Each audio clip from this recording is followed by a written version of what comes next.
মুসা নবীর দরবারে যায় গো, ওই মানুষগুলি ডেকে কয়, ও জামানার পয়গম্বর, ও মুসা নবী গো, আমাদের মধ্যে একজন ধনী ব্যক্তি খুন হয়েছে, আমেলকে খুন করা হয়েছে। কে খুন করেছে এর কোনো ফয়সালা আমরা জানতেছি না, কে খুন করেছে এর কোনো হাদিস পাওয়া যাচ্ছে না। আপনি তো আল্লাহর নবী, আল্লাহকে জিজ্ঞাসা করুন আমাদের এই ব্যক্তিকে কে খুন করেছে এবং আমাদের এই লোকের ফয়সালা কেমন করে পাবো। এবার মুসা আলাইহিস সালাম, আল্লাহর নবী মুসা আলাইহিস সালাম আল্লাহর কাছে জিজ্ঞাসা করলেন, আমার আল্লাহ জানায় দিলেন, মুসা মুসা রে, ওই খুনিকে বের করতে হলে তাদেরকে বলো রে একটা গরু জবাই করতে হবে। কি করতে হবে? কষ্ট দিচ্ছে নাকি আপনাদের? একটা গরু জবাই করতে হবে। এবার মুসা আলাইহিস সালাম তাদেরকে বলে দিল, ওই খুনি ব্যক্তিকে পেতে হলে, তার হদিস পেতে হলে কে খুন করেছে তোমরা আল্লাহ হুকুম দিয়েছেন, আল্লাহ জানিয়ে দিয়েছেন একটা গরু জবাই করতে হবে। এখন তারা মশকরা করে ঠাট্টা বিদ্রুপ করে বলতেছে, ও নবী মুসা, আপনার আল্লাহকে জিজ্ঞাসা করুন গরুটার বয়স কেমন হবে, গরুটার কিরকম হবে, বয়সটা কেমন হবে। এরা মশকরা হইরা যদি না হইতো তাহলে যে কোনো একটা গরু জবাই করলেই কোনিটা বের হয়ে যাইত, কিন্তু তারা বলছে গরুটার বয়স কেমন হবে এবং কিরকম হবে।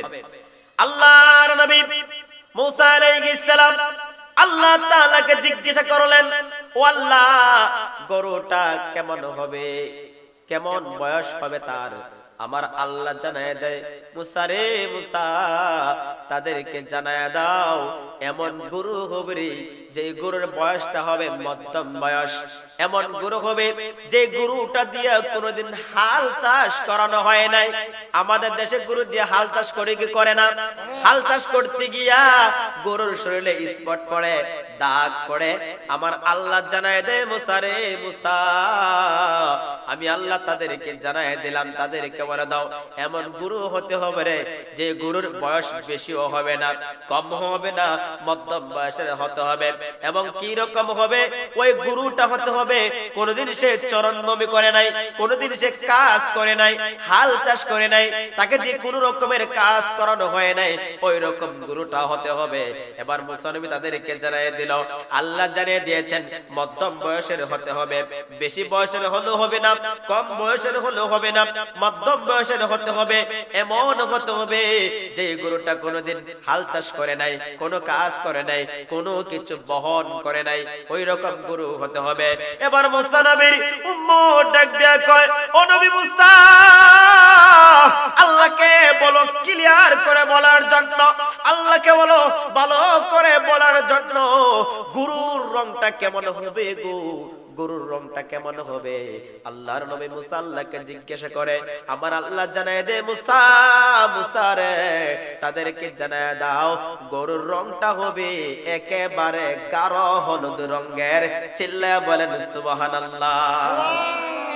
পাতলাও না, পাতলা হলে হবে না, একেবারে গাঢ়, দেখতে চকমক চকমক করে, দেখলেই সুন্দর মনে হয়, ওই রকম গরু জবাই করে রে যে যে লোক মারা গিয়েছে, যে ইন্তেকাল করেছে, ওই মৃত ব্যক্তির ওই জায়গায় লাগাইলে সঙ্গে সঙ্গে সে জীবিত হইয়া বলে দিবে রে কে তাকে মেরেছে।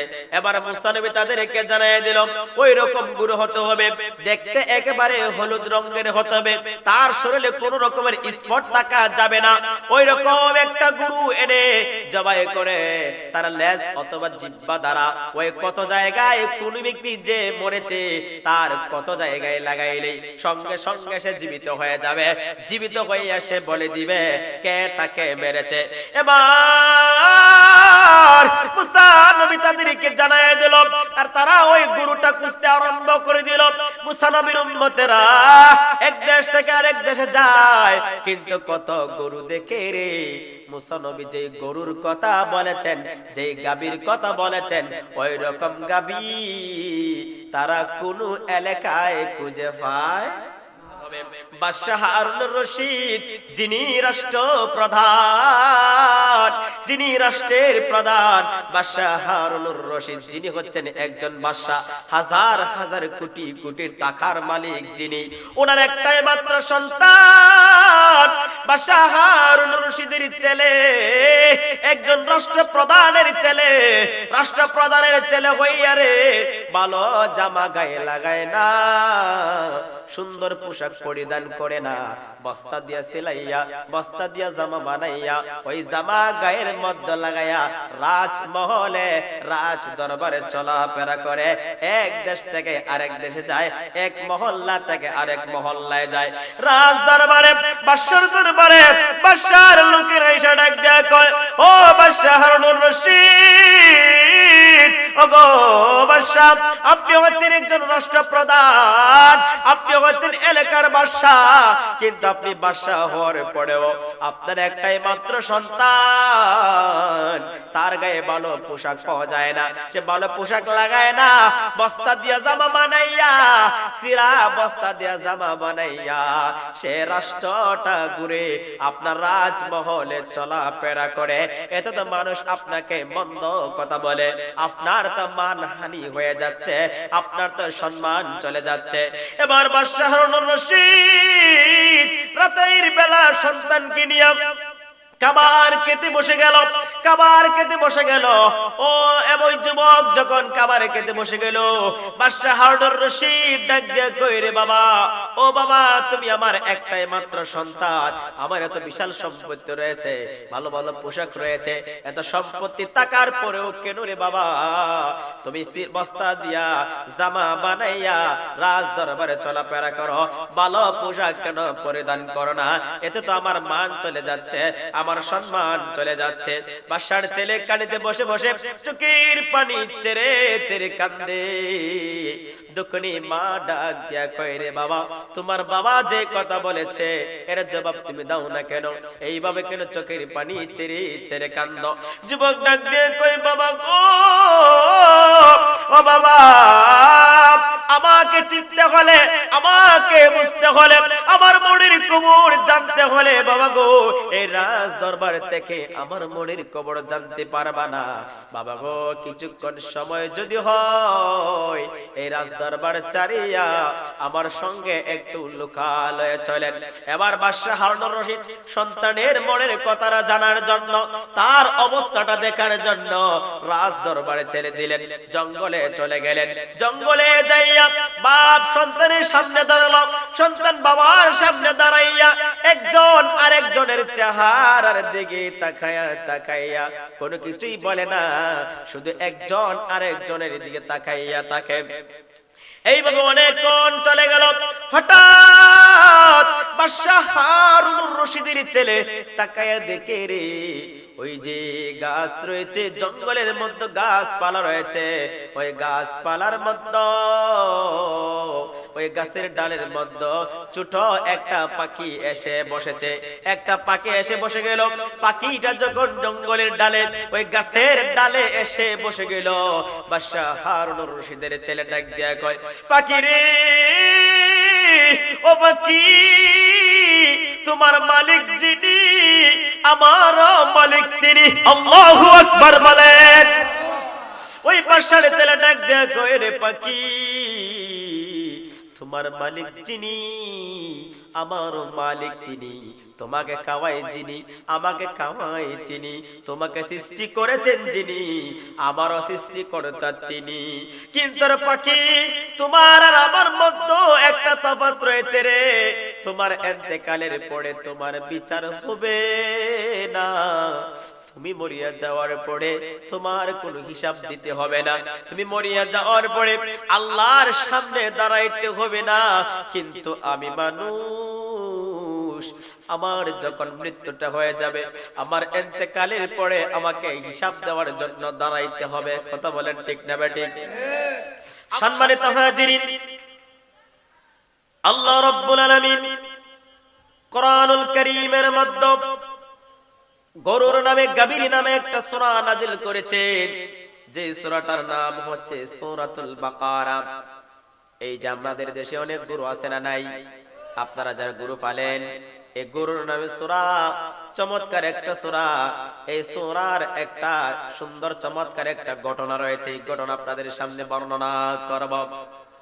আল্লাহর নবী হযরত মুসা আলাইহিস সালাম, যিনি বনি ইসরাইলের নবী, হযরত মুসা নবীর জামানায় আল্লাহ ওয়ালা একজন বুজুর্গ ব্যক্তি ছিল। আল্লাহ ওয়ালা একজন বুজুর্গ ব্যক্তি ছিল, যিনি আল্লাহর ওলি ছিলেন, সালেহিন বান্দা ছিলেন। ওই বুজুর্গ ব্যক্তির একটা মাত্র পুত্র সন্তান ছিল, এছাড়া আর কোন উনার সন্তান ছিল না। ওই বনি ইসরাইলের বুজুর্গ ব্যক্তি আল্লাহর ইবাদত করে, রাতের বেলা তাহাজ্জুদ পড়ে, দিনের বেলা রোজা রাখে। ওনার সন্তান ছোট বয়স, উনি কি করলেন, ওনার ঘরের মধ্যে একটা গরু ছিল। ওই গরুটা একটা বাছুর জন্ম দিয়েছে। ওই বাছুর জন্ম দেওয়ার পরে যে গাভীটা ছিল, ওই গাভীটাকে তিনি বিক্রি করে দিলেন।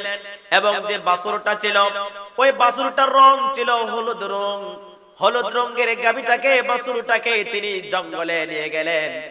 জঙ্গলে নিয়ে যাওয়ার পরে আল্লাহ রাব্বুল আলামিনের কাছে দুইটা হাত বানাইয়া দোয়া করলেন, আল্লাহ, আমার একটা সন্তান রয়েছে, আমার সন্তানটাও ছোট, এবং আমার গাভী একটা বাচ্চা জন্ম দিয়েছে, আমার গাভীর বাছুরটাও ছোট। এই বাছুরটা আমি জঙ্গলের মধ্যে ছেড়ে দিলাম।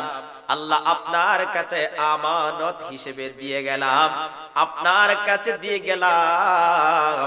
আমার সন্তান যেদিন উপযুক্ত হয়ে যাবে, আমার সন্তান যেদিন বড় হয়ে যাবে, আমার সন্তান যেদিন উপযুক্ত হয়ে যাবে, আল্লাহ ওই সময় আমার সন্তানের কাছে আমার এই গাভীর বাছুরটাকে আপনি দিয়ে দিবেন। চিৎকার দিয়ে বলেন না আল্লাহু আকবার।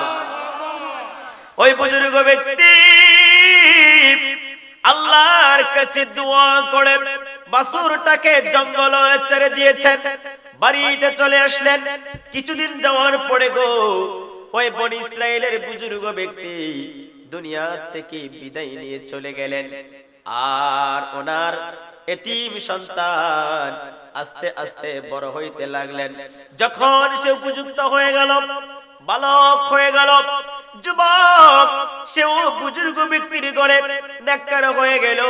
তার বাবা নাই।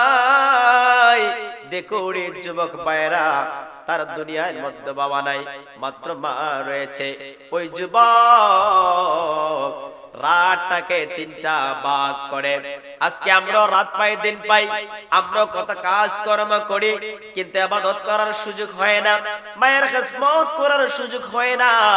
কিন্তু ওই যুবক রাতটাকে তিনটা ভাগ করে। এক ভাগে সে ঘুমায়, দ্বিতীয় ভাগে নামাজ আদায় করে, আল্লাহর ইবাদত করে, আল্লাহর বন্দেগী করে, তৃতীয় ভাগে সে মায়ের খিদমত করে, সেবা করে। চিৎকার দিয়ে বলেন না সুবহানাল্লাহ। আরে এই জগতে যার মা নাই, তার মতন দুঃখী নাই। কথা বলেন ঠিক কি না? ওরে এই জগতে যার মা নাই, তার মতন দুঃখী নাই। খালা ফুফু মায়ের মতো না, না গো, পাড়া প্রতিবেশী মায়ের মতো না। কথা বলেন ঠিক কি না? ওই যুবক এক রাতটাকে তিনটা ভাগ করে। প্রথম রাতে ঘুমিয়ে যায়, দ্বিতীয় ভাগে আল্লাহর ইবাদত করে, তৃতীয় ভাগে মায়ের খিদমত করে। দিন যখন হয়ে যায়, দিনের বেলা যুবক জঙ্গলে চলে যায়। জঙ্গলে গিয়ে গাছ কেটে লাকড়ি পূজা করে, লাকড়ি কেটে কেটে ওই লাকড়ি গুলা বাজারে নিয়ে যায় বিক্রি করার জন্য। যুবক যখন লাকড়ি গুলা বাজারে নিয়ে যায়, কাঠ কেটে কাঠগুলি বাজারে নিয়ে যায় বিক্রি করার জন্য। কাঠগুলি বাজারে বিক্রি করে যেই টাকা পায়, ওই টাকাটাও যুবক, ওই টাকাটাকে ও যুবক তিনটা ভাগ করে। এক ভাগ সে নিজের জন্য ব্যয় করে, দ্বিতীয় ভাগ সে আল্লাহর রাস্তায় দান করে দেয়, তৃতীয় ভাগ মায়ের হাতে জমা দিয়া দেয়।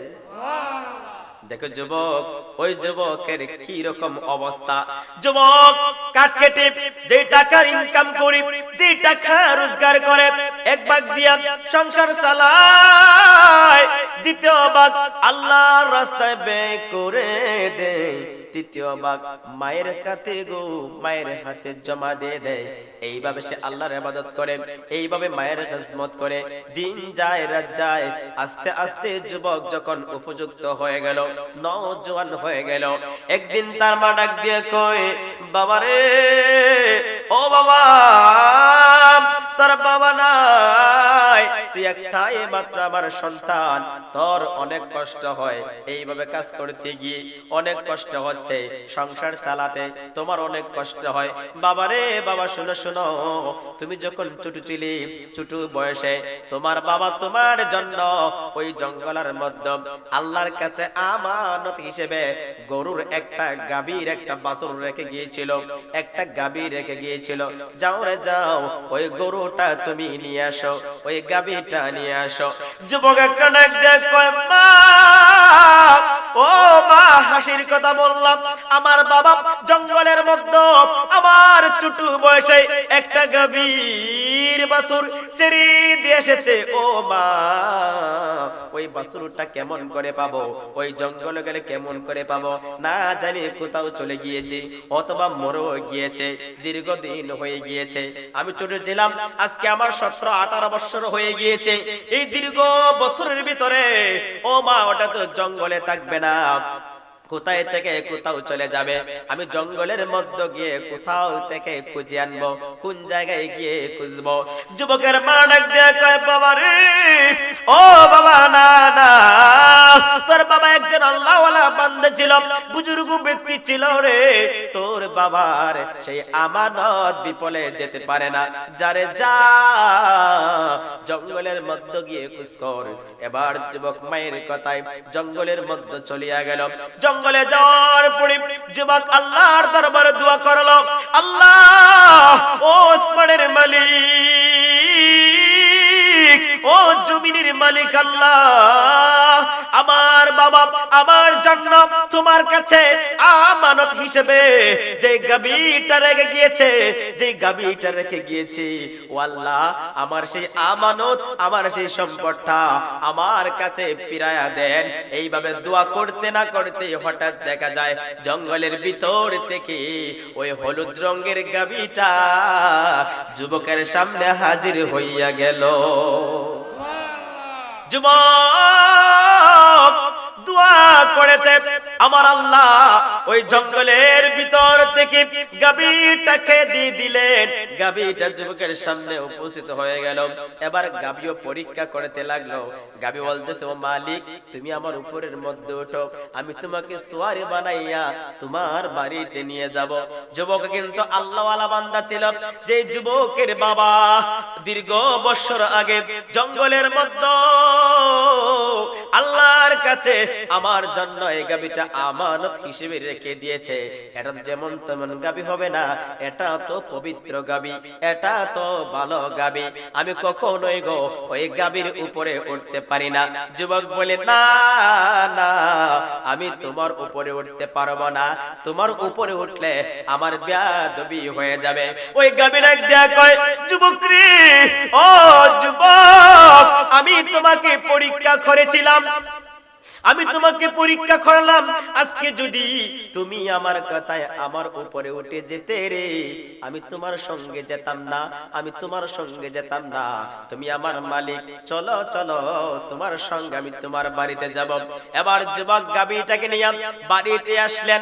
বাড়িতে আসার পরে মা ডাক দেয়, কয়, বাবা, আমাদের অভাব অনটন, তুমিও কষ্ট করে চলাফেরা করো, এই বাছুরটা নিয়া, এই গাভীটা নিয়া, এই গরুটা নিয়া বাজারে যাও, বাজারে বিক্রি করো, 3 দিরহাম দিয়ে বিক্রি করবা। কত টাকা দিয়া বলেন? 3 দিরহাম। কত দিয়া? ধরেন 3 টাকা দিয়া। কত টাকা দিয়া? 3 টাকার বিনিময়ে গাভীটাকে বিক্রি করে দিবাম।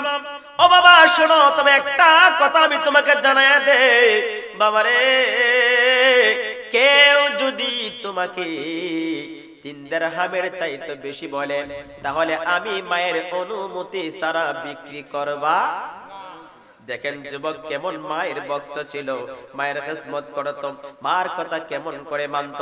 এবার যুবক ওই গাভীটাকে বাজারে নিয়ে গেলেন বিক্রি করার জন্য। বাজারে যখন তুললেন, একজন বুজুর্গ ব্যক্তি, দেখতে বেলা সুন্দর পাগড়ি পরানো ব্যক্তি ওই লোকের সামনে হাজির হয়ে গেল। যুবকের সামনে এসে ডাক দিয়া কইরে, যুবক তোমার গাভীর দামটা কত? ওই আমার গাভীর দাম হচ্ছে 3 টাকা।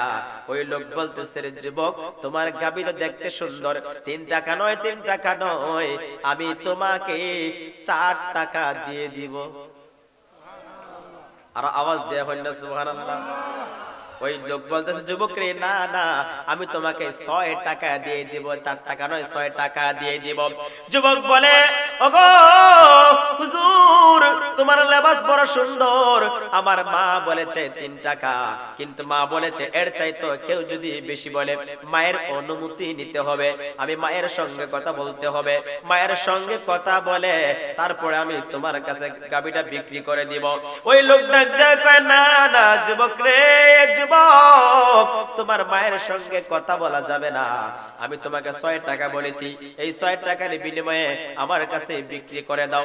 যুবক বলে, না না 6 টাকা কেন, তুমি 9 টাকা বললেও আমি সেই গাভীটা আমার মায়ের অনুমতি ছাড়া বিক্রি করব না।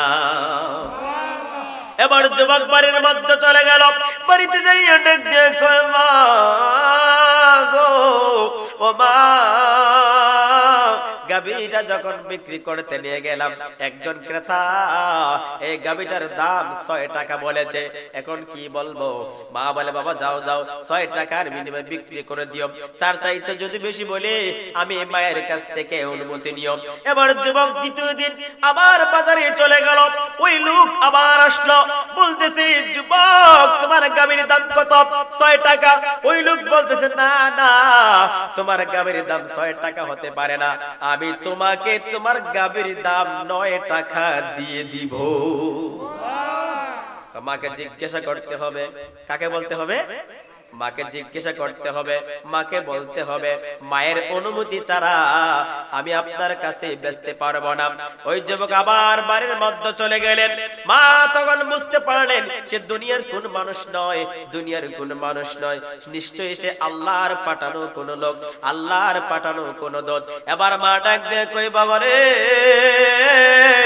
যে লোকটা 3 টাকা থেকে 6 টাকা বলেছে, 6 টাকা থেকে 9 টাকা বলেছে, আমাদের গাভীর দাম মনে হয় অনেক রে।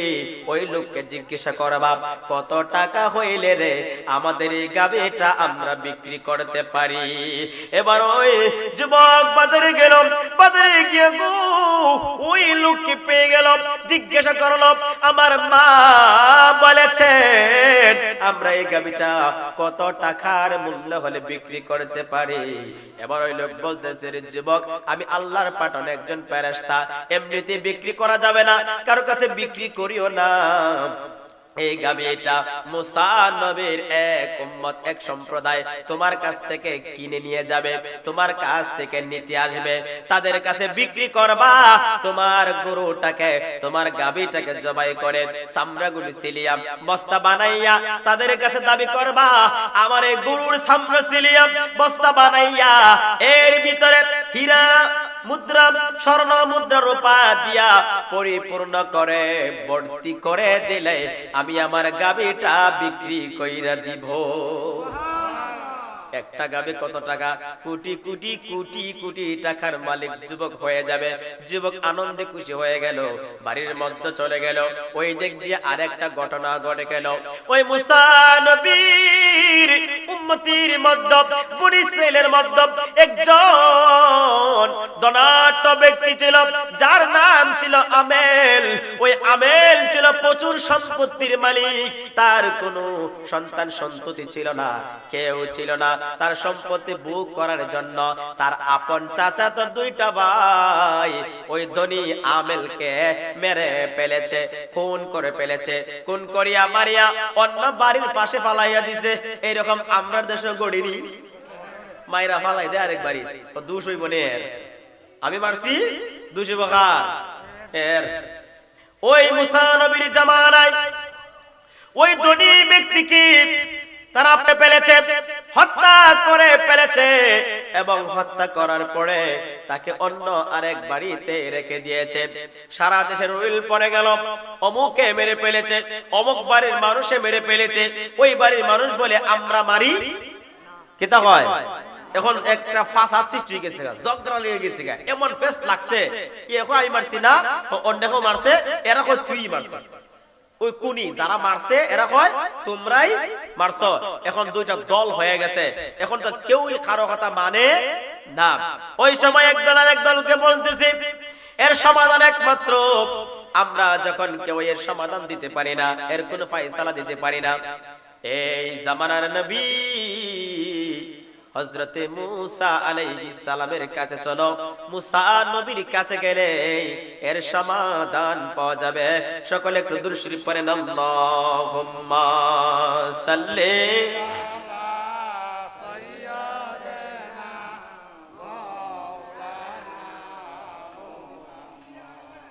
ওয়া আলা আলি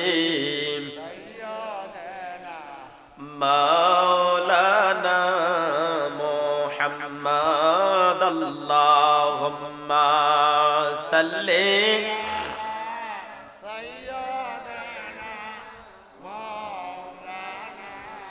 মুহাম্মদ ওয়া আলা আলি সাইয়্যিদিনা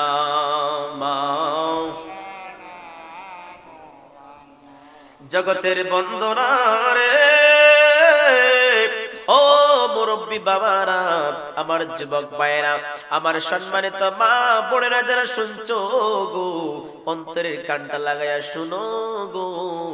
দুই দল যখন ঝগড়া লেগে গেল, সমাধান পাওয়ার জন্য, সমাধানের জন্য আল্লাহর নবী হযরতে মূসা আলাইহিস সালামের দরবারে চলে গেল।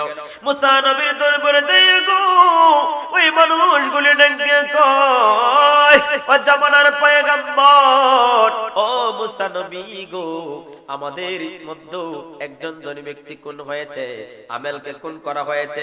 কে খুন করেছে এর কোনো ফয়সালা আমরা জানতেছি না, কে খুন করেছে এর কোনো হাদিস পাওয়া যাচ্ছে না। আপনি তো আল্লাহর নবী, আল্লাহকে জিজ্ঞাসা করুন আমাদের এই ব্যক্তিকে কে খুন করেছে এবং আমাদের এই লোকের ফয়সালা কেমন করে পাবো। এবার মূসা আলাইহিস সালাম, আল্লাহর নবী মূসা আলাইহিস সালাম আল্লাহর কাছে জিজ্ঞাসা করলেন, আমার আল্লাহ জানাই দিলেন, মূসা মূসা রে, ওই খুনিকে বের করতে হলে তাদেরকে বলো রে একটা গরু জবাই করতে হবে। কি করতে হবে? কষ্ট দিচ্ছে নাকি আপনাদের? একটা গরু জবাই করতে হবে। এবার মূসা আলাইহিস সালাম তাদেরকে বলে দিল, ওই খুনি ব্যক্তিকে পেতে হলে, তার হদিস পেতে হলে কে খুন করেছে, তোমরা আল্লাহ হুকুম দিয়েছেন, আল্লাহ জানিয়ে দিয়েছেন একটা গরু জবাই করতে হবে। এখন তারা মশকরা করে ঠাট্টা বিদ্রুপ করে বলতেছে, ও নবী মূসা, আপনার আল্লাহকে জিজ্ঞাসা করুন গরুটার বয়স কেমন হবে, গরুটার কিরকম হবে, বয়সটা কেমন হবে। এরা মশকরা হইরা, যদি না হইতো তাহলে যে কোনো একটা গরু জবাই করলেই কোনিটা বের হয়ে যাইত, কিন্তু তারা বলছে গরুটার বয়স কেমন হবে এবং কি রকম হবে। আল্লাহর নবী মূসা আলাইহিস সালাম আল্লাহ তাআলাকে জিজ্ঞাসা করলেন, ও আল্লাহ, গরুটা কেমন হবে, কেমন বয়স হবে তার আমার আল্লাহ জানায় দেয়। মূসা রে মূসা, তাদেরকে জানায় দাও এমন গরু হবে যে গরুর বয়সটা হবে মধ্যম বয়স, এমন গরু হবে যে গরুটা দিয়ে কোনোদিন হাল চাষ করানো হয় নাই। আমাদের দেশে গরু দিয়ে হাল চাষ করে কি করে না? হাল চাষ করতে গিয়া গরুর শরীরে স্পট পড়ে, দাগ পড়ে। আমার আল্লাহ জানায় দে মূসা রে মূসা, আমি আল্লাহ তাদেরকে জানায় দিলাম, তাদেরকে বলে দাও এমন গরু হতে হবে রে যে গরুর বয়স বেশিও হবে না, কম হবে না, মধ্যম বয়সের হতে হবে। এবং কি রকম হবে ওই গুরুটা হতে হবে কোনদিন সে চরণভূমি করে নাই, কোনদিন সে কাজ করে নাই, হাল চাষ করে নাই, তাকে দিয়ে কোন রকমের কাজ করানো হয় নাই, ওই রকম গুরুটা হতে হবে। এবার মুসা নবী তাদেরকে জানিয়ে দিল, আল্লাহ জানিয়ে দিয়েছেন মধ্যম বয়সের হতে হবে, বেশি বয়সের হলেও হবে না, কম বয়সের হলেও হবে না, মধ্যম বয়সের হতে হবে। এমন হতে হবে যে গুরুটা কোনোদিন হাল চাষ করে নাই, কোনো কাজ করে নাই, কোনো কিছু বহন করে নাই, ওই রকম গুরু হতে হবে। এবার মুসা নবীর উম্মত ডাক দেয়া কয়, ও নবী মুসা, আল্লাহকে বলো ক্লিয়ার করে বলার জন্য, আল্লাহকে বলো ভালো করে বলার জন্য গুরুর রংটা কেমন হবে গো, গরুর রংটা কেমন হবে? আল্লাহর নবী মুসা আল্লাহকে জিজ্ঞাসা করে, আমার আল্লাহ জানায় দে মুসা, মুসা রে তাদেরকে জানায় দাও গরুর রংটা হবে একেবারে গাঢ় হলুদ রঙের। চিল্লায়া বলেন সুবহানাল্লাহ। পাতলাও না, পাতলা হলে হবে না, একেবারে গাঢ়, দেখতে চকমক চকমক করে, দেখতে সুন্দর মনে হয়, ওই রকম গরু জবাই করে রে। যে যে লোক মারা গিয়েছে, যে ইন্তেকাল করেছে, ওই মৃত ব্যক্তির ওই জায়গায় লাগাইলে সঙ্গে সঙ্গে সে জীবিত হইয়া বলে দিবে রে কে তাকে মেরেছে। এবার মুসা নবী তাদেরকে জানিয়ে দিল ওই রকম গরু হতে হবে, দেখতে একেবারে হলুদ রঙের হতে হবে, তার শরীরে কোন রকমের স্পট থাকা যাবে না, ওই রকম একটা গরু এনে জবাই করে তার লেজ অথবা জিহ্বা দ্বারা ওই কত জায়গায় কোন ব্যক্তি যে মরেছে তার কত জায়গায় লাগাইলে সঙ্গে সঙ্গে সে জীবিত হয়ে যাবে, জীবিত হইয়া সে বলে দিবে কে তাকে মেরেছে। এবার মুসা নবী তাদেরকে জানায় দিল, আর তারা ওই গরুটা খুঁজতে আরম্ভ করে দিল। মুসা নবীর উম্মতেরা এক দেশ থেকে আরেক দেশে যায়, কিন্তু কত গরু দেখে রে। মুসা নবী যে গরুর কথা বলেছেন, যে গাভীর কথা বলেছেন, ওই রকম গাভী তারা কোন এলাকায় খুঁজে পায় আছে কোথায়? ওই যে বুজুর্গ ব্যক্তির যুবকের ইয়াদ আছে না আপনাদের? ওই যে ঘটনা বলছিলাম, ফেরেশতা বলেছে বেশিও না, তোমার এটা মুসা নবীর উম্মতরা ইয়া নিব। এবার এক দেশ থেকে আরেক দেশে যায়, এক এলাকা থেকে অন্য এলাকায় যায়, খুঁজাখুঁজি করে পায় না। মুসা আলাইহিস সালামের কাছে এসে বলতেছে, ও নবী মুসা, এত খুঁজাখুঁজি করার পরেও ওই গরুটা পাই না, কত গরু দেখলাম, কিন্তু আপনি যে গরুর কথা বলেছেন ওই গরুটা তো খুঁজে পাওয়া যাচ্ছে না। ওই দিক দিয়া ওই ফেরেশতা সুন্দর সুরত ধরে, বুজুর্গ ব্যক্তির আকৃতি ধরে রাস্তায় দাঁড়াইয়া বলতেছে, ও মুসা, মুসা নবী গো, আপনার উম্মতেরা, আপনার সম্প্রদায়েরা যে গাভীটা খুঁজতেছে, যে গরুর কথাটা বলেছেন, ওই গরুর কবর আমি জানি, ওই গরুর কবর আমি জানি। এবার ওই নবীর উম্মতেরা বলতেছে, আমরা তাড়াতাড়ি লইয়া চলো, আমরা রে কতক্ষণ কি কয়, আমরা রে তাড়াতাড়ি লইয়া চলো।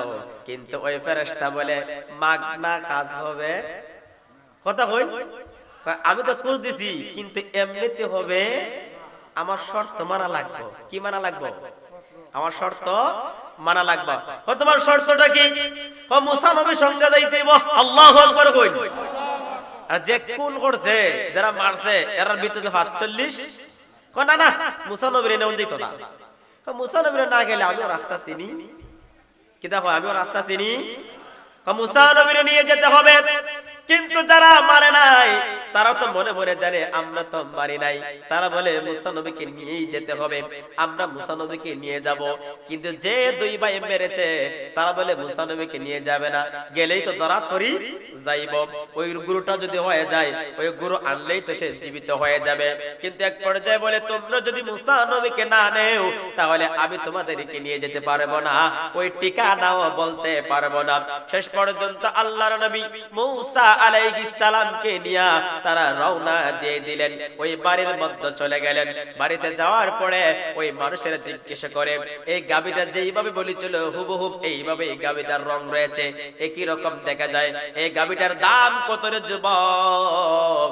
এবার যুবক বলতেছে, আমার গাভীর দাম পড়ে আগে জবাই করিয়া আমার গাভীর চামড়াগুলো চিলিয়া বস্তা বানাইয়া যদি তোমরা আমার ওই গরুর চামড়ার বস্তাটা স্বর্ণ হীরা মুদ্রা দিয়ে ভরে দিতে পারো, তাহলে আমার গাভীটা বিক্রি করে দিব। তারা আমরা রাজি, কিন্তু ওই দুই কোনি কয় আমরা রাজি। খালি সম্ভব নাকি এটা? এটা কি সম্ভব? এরা দেখেন সম্পত্তির লোভে, টেকার লোভে আপন বাইরে আপন শাসত বাইরে মাইরা পালাইছে। আমরা সমাজে তো এরকম ঘটনা ঘটে কি ঘটে না? সম্পত্তির লাগিয়া খালি মারামারি আছে না নাই? ফাউটা খাইবার লাগিয়া দেখবেন অমুক বালা না অমুক বালা আছে না নাই? কই হ্যাঁ, আমরা তো ফান্টা প্রচুর টাকা ইটা খাইবার লাগিয়া দেখবেন খালি কদিন ফুরি মাইল লাগাই। কথা ঠিক না ঠিক? আমার তো কিন্তু বালা হয় না, আমার এমনি বালা হয় না, আমার এমনিতেই কিছু উচিত কথা হয়েলাই, এর লাগে আমার বালা ভাই না। মাইল লাগাই দেখবো না, মাইল লাগাইলে তুই পকট গরম। কথা ঠিক না বেটে? এজন্য হাজিরিন গভীর মনোযোগ দিয়ে শুনেন, যতই খাও বেশি হয়ে রাখাও, কিন্তু একদিনের জবাব আল্লাহর কাছে দিতে হবে। হবে কি হবে না? আল্লাহর কাছে জবাব দিতে হবে। এবার মুসা আলাইহিস সালামের উম্মতের রাজি হয়ে গেল, গরুটা জবাই করা হলো। ওই আমেলের কাটা জায়গায় যেখানে তাকে মারা হয়েছে ওই জায়গায় যখন লাগানো হলো, লাগানোর সঙ্গে সঙ্গে ওই যুবক ওই আমেল জীবিত হয়ে গেল। জীবিত হয়ে বলতেছে, ও নবী মুসা, আমাকে তারা মারে নাই, আমার আপন চাচাতো দুই ভাই আমাকে সম্পত্তির লোভে খুন করেছে। সম্পত্তির লোভে খুন করেছে। এই কথা বলে দুনিয়া থেকে বিদায় নিয়ে চলে গেল। এবার দেশের মানুষ আইন জারি করে দিল, যেই দুই ভাই ওই আমেলকে সম্পত্তির লোভে খুন করেছে তাদেরকেও হত্যা করো, তাদেরকেও মারো। তাদেরকেও মারা হলো। সম্পত্তির লোভে তারা তাদের আপন চাচাতো ভাইকে মেরেছে। পরবর্তীতে সম্পত্তিও পাইল না, কোনো কিছুই পাইল না, এমনিও গেছে, এমনিও গেছে, লাশ পর্যন্ত একবারে মইরা। কথা কোন ঠিক না বেটে? একেবারে মরিয়া গেছে, শেষ পর্যন্ত মরিয়া গেল। আর ওই যুবক আল্লাহওয়ালা বুজুর্গ ব্যক্তির ছেলে লক্ষ লক্ষ কোটি কোটি টাকার মালিক বানাইয়া দিল। কে বলেন তো জবান খুলে, ওই যুবককে কোটি কোটি টাকার মালিক কে বানাইয়া দিল? আওয়াজ দিয়া বলেন, কে বানাইছে? রিজিকের মালিক কে? রিজিকের মালিক হচ্ছেন আল্লাহ। আর অনেকে মনে করে রিজিকের মালিক তারা আছে না নাই? হয় আমরা তুই আমরারই সব, আমরা না দিলে ফাইতো প্রতীক্ষা। কথা হন হয় কিনা হয় না? তোমার আল্লাহ না দিলে তুমি ফাইতো প্রতীক্ষা। কথা হন ঠিক না বেটি? এরকম লোক আছে না নাই? আমরা না দিলে ফাইতো প্রতীক্ষা আছে না নিবা? হয় না নি? হয় না নি? আমরা না দিলে এ ফাইতো প্রতীক্ষা। তো একবার চিন্তা করে না, তোর আল্লাহ না দিলে তুই ফাইতো প্রতীক্ষা। তো রিজিকের জন্য টেনশন করবেন না, রিজিকের জন্য কোনো টেনশন করবেন না। আর রিজিকের মালিক হচ্ছে কে?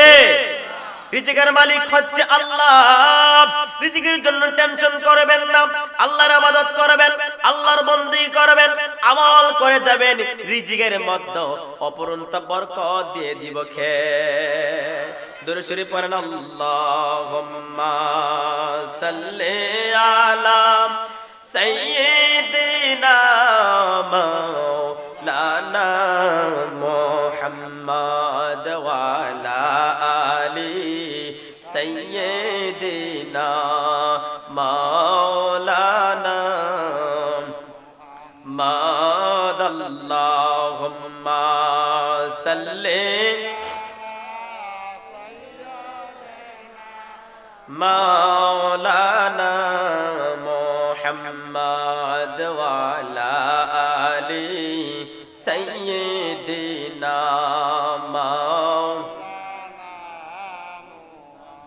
সম্মানিত হাজিরিন, এজন্যই মহান আল্লাহ রাব্বুল আলামিন আল্লাহর কালামে কোরআনের মধ্যে বলেন, আল্লাযীনা আমানু ওয়া কানু ইয়াত্তাকুন। ইয়ালামুন। আল্লাহ রাব্বুল আলামিন আল্লাহর কালামে কোরআনের মধ্যে বর্ণনা করেন আল্লাযীনা আমানু, অবশ্যই যারা ঈমানদার, ঈমান এনেছে, ওয়া কানু ইয়াত্তাকুন, 2 নম্বরে যারা আল্লাহকে ভয় করেছে, যাদের ভিতরে রয়েছে আল্লাহর ভয়, ঈমানদার এবং যাদের ভিতরে রয়েছে আল্লাহর ভয়, তারাই হচ্ছে আমি আল্লাহর ওলি। চিল্লায়া বলেন সুবহানাল্লাহ। যাদের ভিতরে আল্লাহর ভয় থাকবে, যাদের ভিতরে ঈমান থাকবে, ঈমান টানার পরপরই যাদের ভিতরে আল্লাহর ভয় থাকবে, যাদের ভিতরে তাকওয়া থাকবে গো, তারাই হচ্ছে আল্লাহর ওলি, তারাই হচ্ছে আল্লাহর বন্ধু। আর আল্লাহর বন্ধু যারা হয়ে যায় তাদের দোয়া আল্লাহ ডাইরেক্টলি কবুল কইরা নেয়। কোন মাধ্যম লাগে? কোন মাধ্যম লাগে না, ডাইরেক্টলি আল্লাহ তাদের দোয়া কবুল করে নেয়।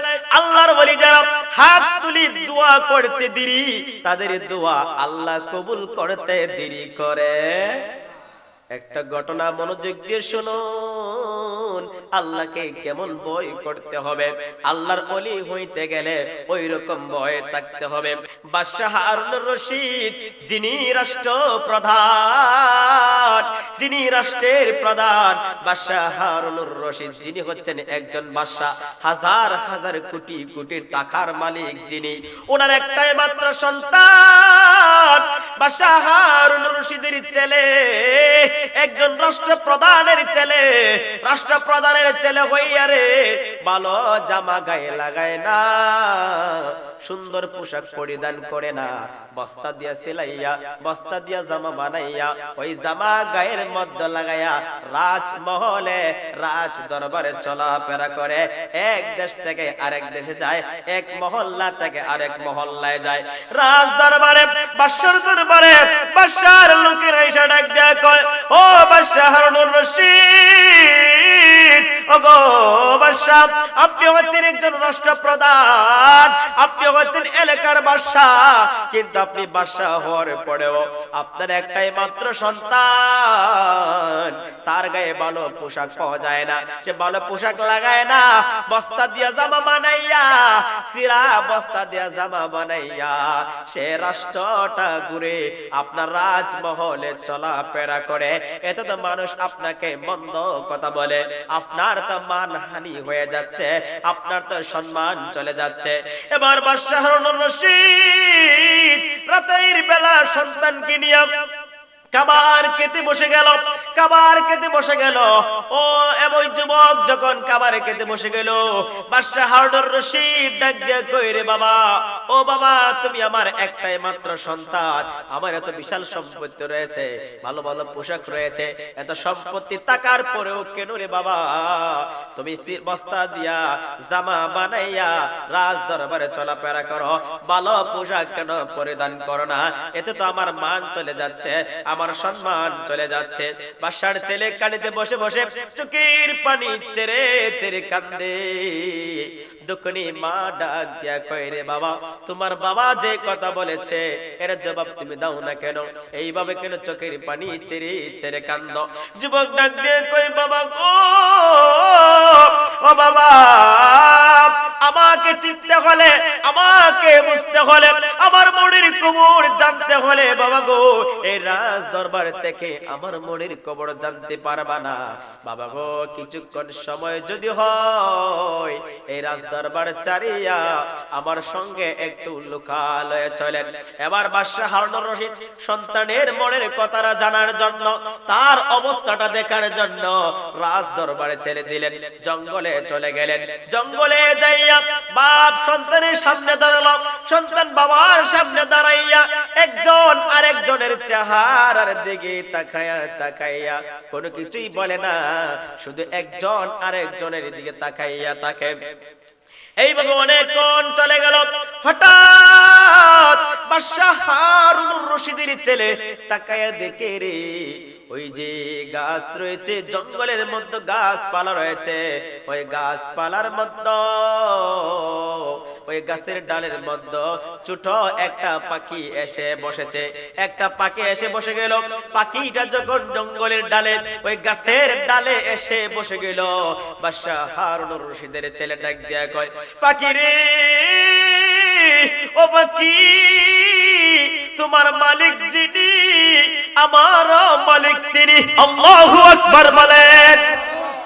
ওই বাদশার ছেলে ডাক দেয়া কয়, রে পাখি, তোমার মালিক যিনি, আমার মালিক তিনি, তোমাকে খাওয়ায় যিনি, আমাকে খাওয়ায় তিনি, তোমাকে সৃষ্টি করেছেন যিনি, আমারও সৃষ্টিকর্তা তিনি। কিন্তু রে পাখি, তোমার আর আমার মধ্যে একটা তফাৎ রয়েছে রে। তোমার ইন্তেকালের পরে তোমার বিচার হবে না।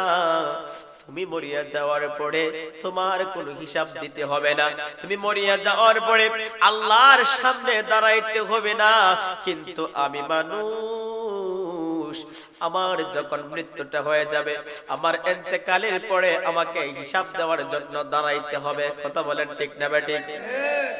আমার হিসাব হবে, আল্লাহর দরবারে হিসাব দিতে হবে, আমার হিসাব নেওয়া হবে রে। ওরে পাখি, আমি তোমাকে বলি, তুমি যে আল্লাহর সৃষ্টি, আমিও সেই আল্লাহর সৃষ্টি। আমি তোমাকে বলতেছি, একটু কানে এসে রে, আমার হাতের মধ্যে তুমি এসে বসে যাও। এই কথাটা বলার সঙ্গে সঙ্গে ওই গাছের ডালের পাখিটা বাদশা হারুনুর রশিদের সন্তানের হাতের মধ্যে আইসা বইসা গেল। বাবা সবকিছুই দেখেছে, আশ্চর্য হয়ে গেল। এবার পাখিটা হাতের মধ্যে বসেছে। কিছুক্ষণ রাখার পরে পাখিটাকে বলে দিলেন, রে পাখি, যাও যাও, তুমি আবার তোমার জায়গায় চলে যাও, তুমি তোমার জায়গার মধ্যে চলে যাও। পাখিটা চলে গেল। যুবক ডাক দিয়ে কয়, বাবা, বাবা গো, আপনি রাষ্ট্রের প্রধান, আপনি বাদশাহ, কিন্তু আপনার জনগণ, আপনার সম্প্রদায়ের মানুষ কেউ আপনার কথা মানে, আবার কেউ আপনার কথা মানে না। কেউ আপনার কথা শুনে, আবার কেউ আপনার কথা শুনে না। কেউ আপনাকে ভালো বলে, আবার কেউ আপনাকে মন্দ বলে। কথা কোন ঠিক না বেঠিক?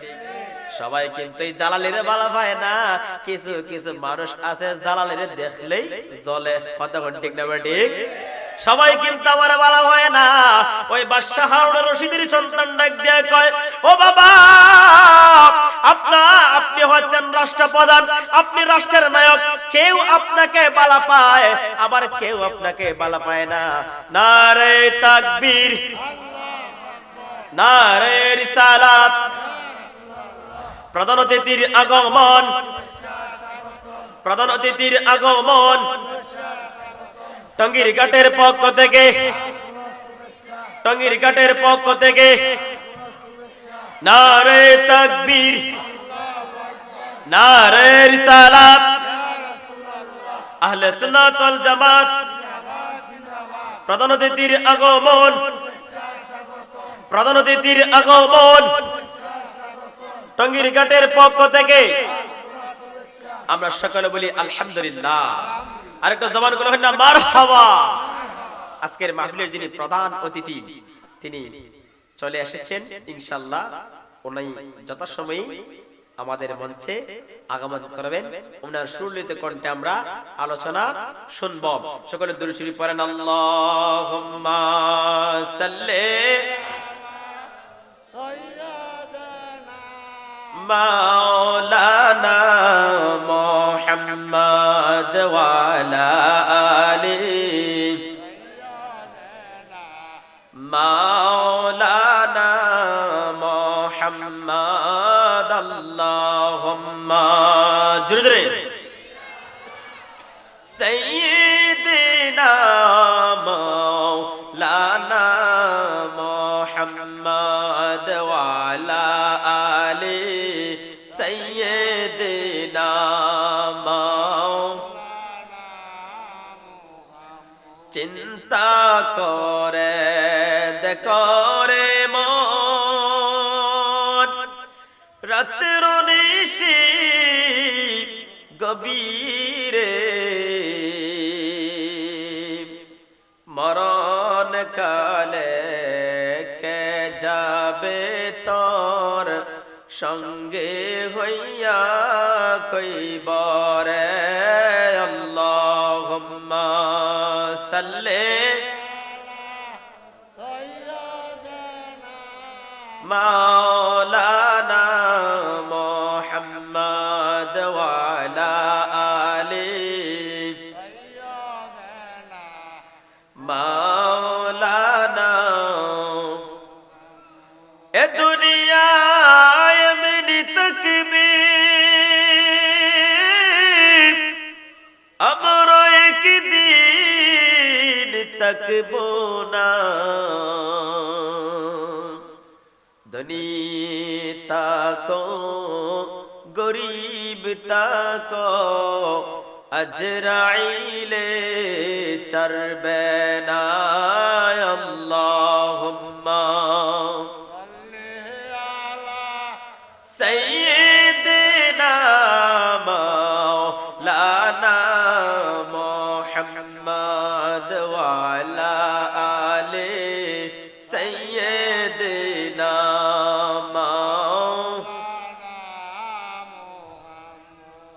সম্মানিত হাজিরিন, আপনাদের অনেক কষ্ট হয়ে যাচ্ছে। হুজুর কিছুক্ষণের ভিতরে চলে আসবেন, আপনাদেরকে বেশি কষ্ট দিব না, যেহেতু আমি সবসময় আপনাদের সামনে আলোচনা করি, আমি সবসময় আপনাদের সামনে কথা বলি, আপনাদেরকে বেশিক্ষণ কষ্ট দিব না। আর মাত্র অল্প কিছুক্ষণ সময় আমি আপনাদের সামনে যে ঘটনা বলতে চেয়েছিলাম, এই ঘটনা শেষ করা সম্ভব না, এটা অনেক লম্বা ঘটনা। তারপরও আপনাদের কাছে বলি, ওই যে আল্লাযীনা আমানু ওয়া কানু ইয়াত্তাকুন, আল্লাহ পাক বলেছেন এক নাম্বার হচ্ছে যারা ঈমানদার, দুই নাম্বার হচ্ছে যাদের ভিতরে রয়েছে আল্লাহর ভয়। বাদশা হারুন রশিদের ছেলে, অথচ উনি বাদশার সন্তান হইয়া উনার ভিতরে আল্লাহর এমন এক ভয়, উনি উনার বাবাকে ডাক দিয়া বলেন, ও বাবা, কেউ আপনাকে ভালো পায়, আবার কেউ আপনাকে ভালো পায় না, কেউ আপনাকে মহব্বত করে, আবার কেউ আপনাকে মহব্বত করে না, কেউ আপনাকে গালি দেয়, আবার কেউ আপনার সুনাম গায়। বাবা গো বাবা, কিন্তু আমি তোমার সন্তান, আমার কথা ওই গাছের ডালের পাখিও শুনে। এটাই হচ্ছে বাবা তোমার আমার মধ্যে তফাৎ। এবার সন্তান বাড়ির মধ্যে চলে গেল, বাড়ির মধ্যে যাওয়ার পরে চোখের পানি ছেড়ে ছেড়ে কান্দে। যুবক ডাক দেয়া কয়, বাবা ও বাবা, আমি রাজপ্রাসাদে থাকবো না, আমি এই শহরে ছেড়ে অন্য জায়গায় সফর করাবো, আমি সফরে চলে যাব, অন্য দেশে চলে যাব। কিন্তু গো বাবা, যাব তোমাদের কাছ থেকে আমি দুইটা জিনিস চাই। একটা জিনিস হচ্ছে বাবা, আপনার একটা হাতের আংটি আমাকে দিয়ে দিবেন, এবং আপনি ফজরের নামাজের পরে যে কালামে কোরআন তেলাওয়াত করেন, ওই কালামে কোরআনটা আমাকে হাদিয়া হিসেবে দিয়ে দেন। দেখেন, বেশি কষ্ট চাইছি, বাবার কি সম্পত্তির কম আসলো? আপনার কথা কই না কেন? টাকা পয়সার তো কম নাই, মাত্র একটা আংটি চাইছে বাবার হাতের, আর এমন একটা মূল্যবান জিনিস চাইছে যে জিনিসটা হাজার হাজার কোটি কোটি পৃথিবীর চাইতেও আছে না নাই? সেই জিনিসটার নাম কি বলে? সেই জিনিসটার নাম হচ্ছে কালামে কোরআন। এই কোরআন সৃষ্টি করেছেন কে? এই কোরআন নাজিল করেছেন কে? অথচ এই কোরআন নাজিল করেছেন আল্লাহ। এই কোরআনের কথা হচ্ছে আল্লাহর কথা, এই কোরআনের ভাষা হচ্ছে আমার আল্লাহর ভাষা। এই কোরআনের কথা হচ্ছে কার কথা বলেন? এই কোরআনের কথা হচ্ছে আল্লাহর কথা। আল্লাহর কথা কি কখনো মিথ্যা হইতে পারে? আওয়াজ দিয়ে বলে, আল্লাহর কথা কি মিথ্যা হইতে পারে? কিন্তু আমাদের এই বাংলাদেশে একজন ফাউল লোক আছে যার নাম হচ্ছে আবুল। আবুল রে আপনারা চিনেননি? নাম হচ্ছে আবুল সরকার। করছে কি যে ফাউল, মানে সে এমন কথা হইছে, এই যে গানাদার কি গায়, গান গায়, বেলা বাজায় কি গায়, কইলে তো অনেকের শরীর লাগে জায়গা, কিন্তু এটা তো উচিত কথা বাবা বলতিব। এ গান গায়, এ গান গায়, গান গিয়ে এমন ফাউল কইছে, আল্লাহ নাকি অনেক রকমের কথা কয়। আওয়াজ দেয়া কইলে নাউজুবিল্লাহ। আল্লাহর এক জবানে কয় জবান। আল্লাহ একবার কইছে আরশ প্রথম সৃষ্টি, একবার কয় কলম প্রথম সৃষ্টি, একবার কয় নূর প্রথম সৃষ্টি। আল্লাহ এক জবান দিয়া কত রকমের কথা। আল্লাহ দেখেন কি যে বলবো, সে আল্লাহর ব্যাপারে এমন কিছু কথা বলেছে, ডাইরেক্টলি শিরিক করে ফেলেছে। কি করে ফেলেছে? শিরিক করে ফেলেছে। অথচ তার পক্ষে হইয়া বাংলাদেশের কিছু মানুষ সাফাই গায়। কি গায়? সাফাই গায়। যে ব্যক্তি আল্লাহকে নিয়ে কটূক্তি করলো, যে আল্লাহকে নিয়ে গালিগালাজ করলো, আল্লাহর ব্যাপারে এরকম কথা বললো, তার তো শাস্তিটা মৃত্যুদণ্ড হওয়া ছিল। আওয়াজ যখন ঠিক না ঠিক, তার শাস্তিটা মৃত্যুদণ্ড হওয়া ছিল, কিন্তু অথচ অনেক মানুষ এর সাফাই গায়। চিন্তা করছেন আমরা কেমন? একটুতে গান বাজনা হারাম, একটু গান বাজনা কি?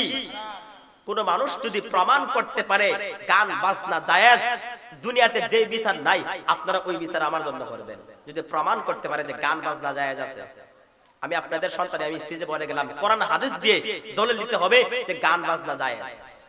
অথচ গান বাজনা গাইয়া দেখছি অনেকে ঢুলঢুকি বাজাইয়া আল্লাহ আল্লাহ জিকিরও করে। নাউযুবিল্লাহ মিয়া।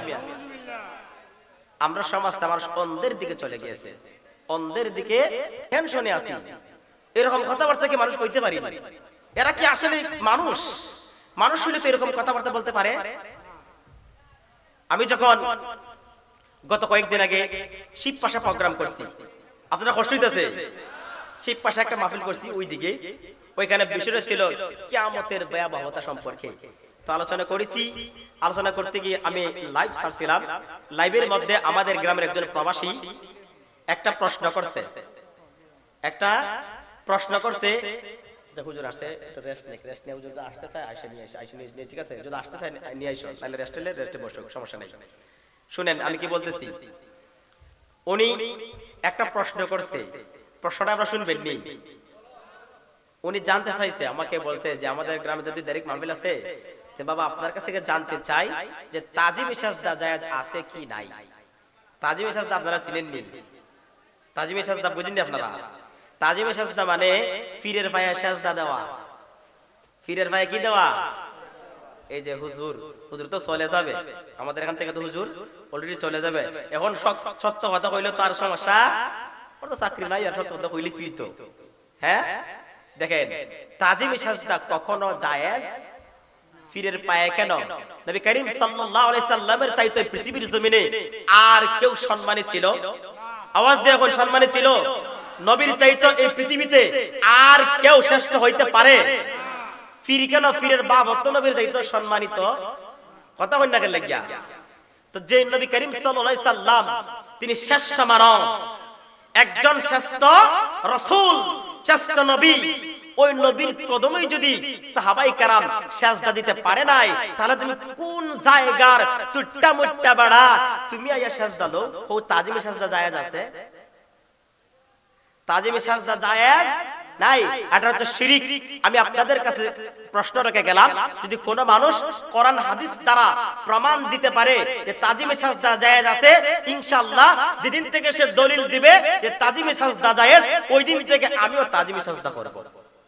যদি কোন মানুষ কোরআন হাদিস থেকে এই দলিলটা প্রমাণটা আমাকে দিতে পারে, অন্য কোন আলেমকে বলবো না, অন্য বড় আলেমের কাছে যাওয়া লাগবে না, যদি আমার কাছে আইসা কোরআন হাদিস থেকে যে দলিল দিতে পারে যে তাজিম সাজদা জায়েজ আছে। তাজিম সাজদা কখনো জায়েজ, কতক্ষণ সাজদা দেওয়া জায়েজ? সাজদা পাওয়ার মালিক কে? এই সাজদা পাওয়ার মালিক কে? সাজদা পাওয়ার মালিক আল্লাহ। সাজদা পাওয়ার মালিক কখন মানুষ হইতে পারে? আল্লাহর ওলিরা। আর শাহজালাল মুজাররদি ইয়ামানি যিনি সিলেটের জমিনে শুয়ে রয়েছেন, ওনার দরবারে গিয়ে হয়তো সাজদা দেওয়া জায়েজ? সাজদা দিলে শিরক হয়ে যাবে। সাজদা দিলে কি হয়ে যাবে? আপনারা জিয়ারত করতে পারবেন। কি করতে পারেন? জিয়ারত 100 বার জায়েজ, জিয়ারত করা 100 বার জায়েজ, কিন্তু সাজদা দেওয়া জায়েজ? বুঝতে পারছেন না আমার কথা? আমার এই আমি যে বলছি তাজমি সাজদার কথা, এটা যে কোনো মুফতি, ভালো মুফতিরে জিজ্ঞাসা করেন, আবার সুট্টর ফটোর মুফতিরে জিজ্ঞাসা করলে হবে ওই রকম যেমনটা সাজদা লয়, এরা জিজ্ঞাসা করলে হইতো। যদি যারা সাজদা লয় মানে ভালো রকমের মুফতি যারা আপনারা জানা শোনা, ওনাদেরকে জিজ্ঞাসা করেন যে তাজিম সাজদা জায়েজ আছে না কি নাই। কিন্তু অনেকে হইতো না, মুরিদ কইমা যাইবগা, কি কমে যাইবগা, দল ছুট হই যাইবগা, বড় হইতো না। এর লাগে আর হক কথা হয়, কিন্তু আমি তো আপনাদের সন্তান, এজন্য আমি ডরাই না। আমি সঠিক কথাটা বলি কেন? আপনাদেরকে বাঁচানোর জন্য, আপনাদের ভালোর জন্য। অনেকেই কথা কই দেখা অমুকের ফুট বালা না, কি দেখো অমুকের ফুট। আর একটা সর্বশেষ আপনাদেরকে একটা কথা রেখে যাই। এই কথাটি হচ্ছে, এখানে হুজুর আছেন, আমাদের গ্রামের বিশিষ্ট মুরব্বীগণ আছেন, আপনারাও আছেন। অনেক মানুষই আবদার করেছে, ফোন দিয়েছে, আমাদের গ্রামের হুজুর চলে যাবে, আমাকে আনার জন্য। আমি আপনাদের কাছে আল্লাহর ওয়াস্তে মাফ চাই, আমাকে আনার জন্য বলবেন। আমি যেখানে থাকি না কেন ওইখানে আলহামদুলিল্লাহ যথেষ্ট পরিমাণে ভালো আছি। কি আছি? যথেষ্ট পরিমাণে ভালো আছি, আলহামদুলিল্লাহ আলহামদুলিল্লাহ, আমি যথেষ্ট পরিমাণে ভালো আছি। আমি আপনাদের এলাকাতে আসি, বছরে একবার মাসে একবার এভাবে কথা বলে যাব, কিন্তু আমাদের মসজিদে আসার জন্য আমাকে বলবেন।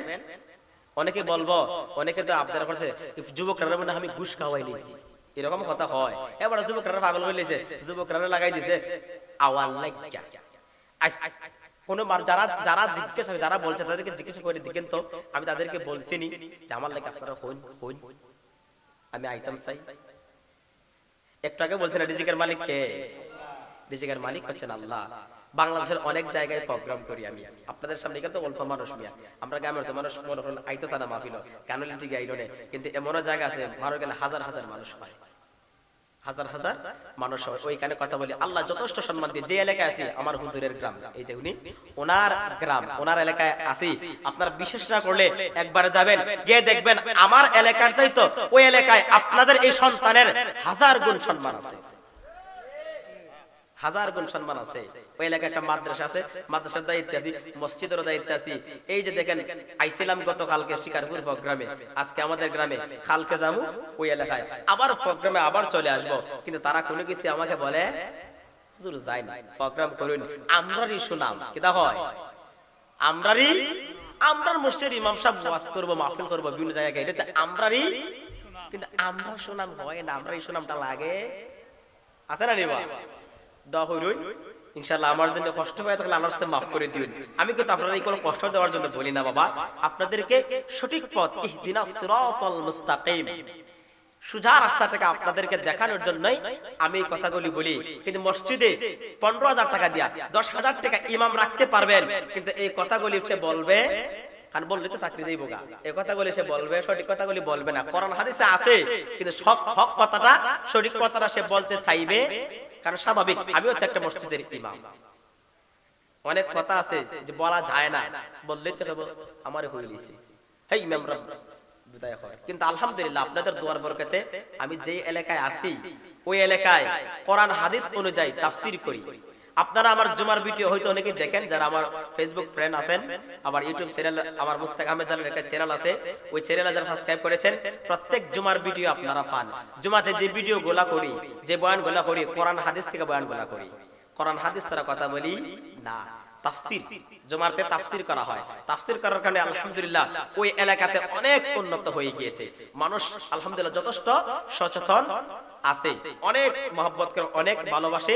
এজন্য আপনাদের কাছে আবদার থাকবো, দেখে শুনে, আমার কথা বলি, দেখে শুনে একজন যোগ্যতা সম্পন্ন একজন আলেম আমাদের এলাকায় রাখবেন।